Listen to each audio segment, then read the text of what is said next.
When addressing osteoporosis, our attention has been on either using a bisphosphonate, but we know that that doesn't correct any imbalances, or calcium, which we also know does not necessarily build bone. So in order to correct bone loss, we have to correct the underlying imbalances, which lie generally in 5 areas.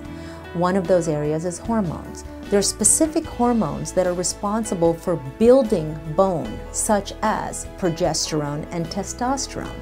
This is precisely why men and women both start to lose bone somewhere in their 30s, because as progesterone and testosterone goes down, bone loss starts to increase.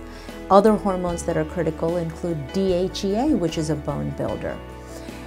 There are specific nutrients in the second area that activate bone, and this goes much beyond calcium. In order to have bone building from calcium, you must also have the magnesium, the vitamin D, and the vitamin K, which are part of bone building. Otherwise, the body takes the calcium and deposits it as plaque in the arteries, and that's precisely why studies are showing that people who are on calcium supplements alone are having more stroke incidents. The third area are going to be the toxicities. The pH of the body being acidic critically dictates bone loss. If the pH is below 7.0, you can have the correct levels of hormones and the correct levels of nutrients, but they cannot come together to form bone. It would be like putting bricks together with watery cement.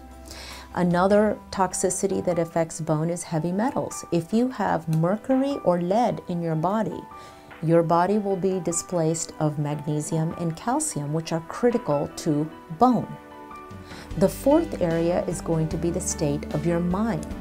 If you have a lot of stress in the mind, the cortisol levels start to go up, and that directly will start to dissolve bone. The fifth area is going to be the state of the rest of the body. For example, are your blood vessels functioning well enough to bring the appropriate hormones and nutrients to the bone? Are your muscles functioning well and holding the bone in the proper place?